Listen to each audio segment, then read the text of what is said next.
Hej og velkommen til en kort introduktion til adjektivernes komparation.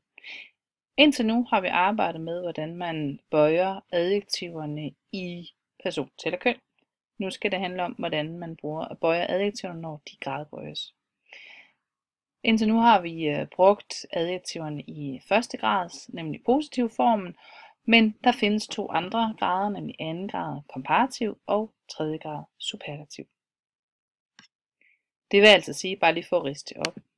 Når man har med deklinationen at gøre, så ser man på, hvordan adjektivet bøjes i køn, tal og kasus.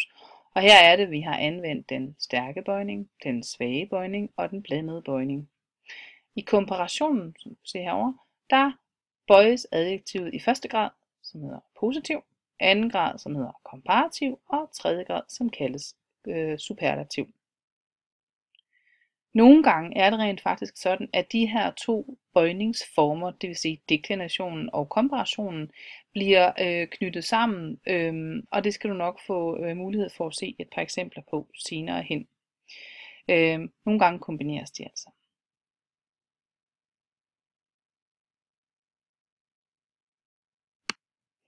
Komparationen ligner dansk rigtig meget, og ligesom der på dansk forekommer regelmæssige og uregelmæssige adjektiver, så gør det også på tysk. Du kan i overvejende grad regne med, at hvis dit adjektiv er uregelmæssigt på dansk, så er det også på tysk, men du kan ikke altid være 100% sikker. Her er det et par eksempler på, hvordan gradbøjningen er ved et regelmæssigt adjektiv. Her kan du se, hvordan det er listet med første grad, som hedder positiv, anden grad, som hedder komparativ, og tredje grad, som hedder superlativ. Herovre har du den danske udgave, og herovre har du den tyske udgave. Her kan du se et regelmæssigt adjektiv. Smuk, smukker og smukkest. Schön, schöner, am schönsten. Og dyr. Dyr, dyrere og dyrest. Tøjer, teurer, am teuersten. Læg mærke til, at det her er her i midten, fordi der sker lige en lille variation i forhold til positivgraden her. Det er ret vigtigt, at du får gjort det korrekt.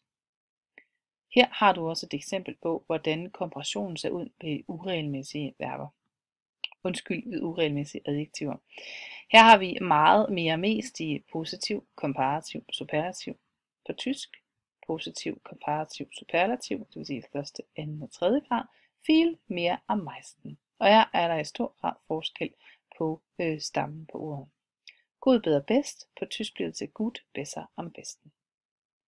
Lejlighedsvis kan man komme i tvivl om, hvorvidt et adjektiv er regelmæssigt eller uregelmæssigt. Man kan for eksempel slå adjektivet stor op, og der fremkommer så for eksempel grus. Jeg klikker på grammatikken her, som du kan se, og så kommer bøjningsformen frem. Herop kan du se, der står komparation, og hvis du er skarp, så kan du se, at der er 2 prikker over ordet, og det vil altså sige, at det kommer til at hedde i positiv grus, komparativ grøser, superlativ am grøsten, det er de das grøste. Hvornår man bruger hvad af de her 2 former, vender jeg tilbage til lige om lidt. Nedenunder komparationsbøjningen kan du se deklinationen, det vil sige altså, hvordan den bliver bruges i den stærke bøjning, hvordan den ser ud i den stærke bøjning, hvordan den ser ud i den svage bøjning, og slutligt, hvordan den ser ud i den blandede bøjning. Læg også mærke til, at din ordbog forsyner dig med viden om, hvornår man skal bruge hvilken type bøjning.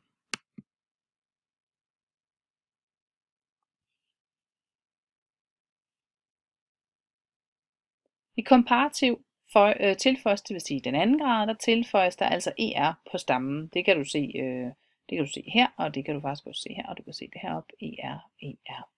Stammen er så tøjer, og så tilføjes der altså er.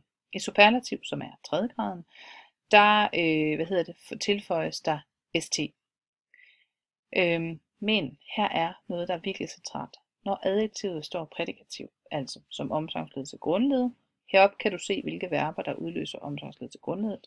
Det er sein, werden, bleiben, heißen og scheinen. Det udløser altid suffixprædikat.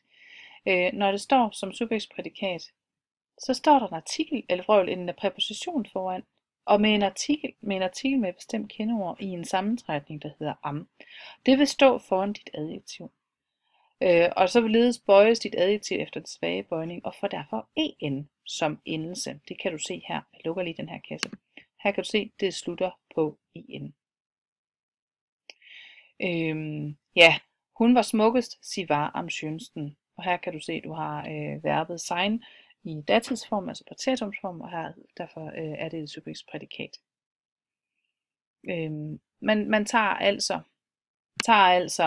når der er tale om subjektsprædikat, så tager man stammen plus st plus en, og det er tilfældet her, og så tilføjer man et am foran.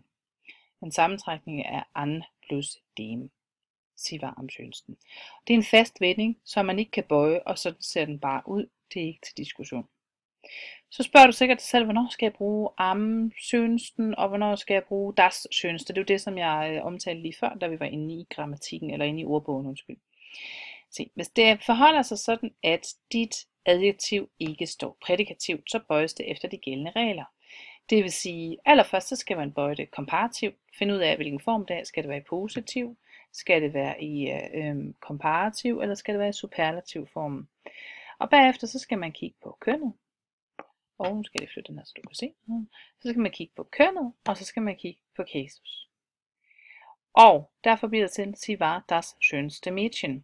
Her kan man sige, at am schönsten, der sammenligner hun sig bare med sig selv.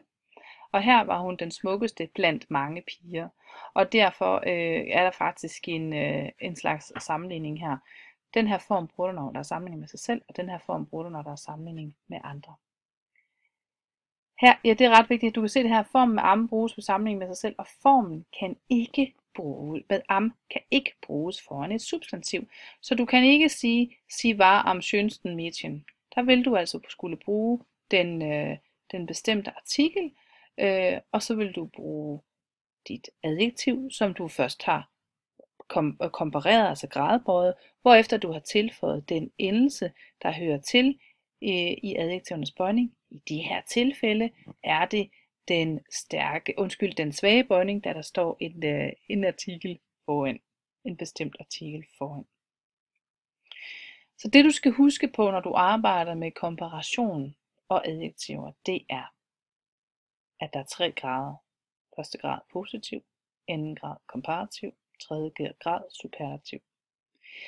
Står dit adjektiv som et subjektsprædikat, så skal det altid hedde am besten, schönsten, meinsten osv.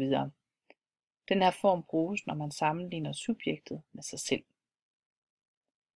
Hvis i fremstilfald der ikke er tale om en sammenligning med sig selv, at det ikke står som prædikativ, så skal du ikke bruge den der am-form.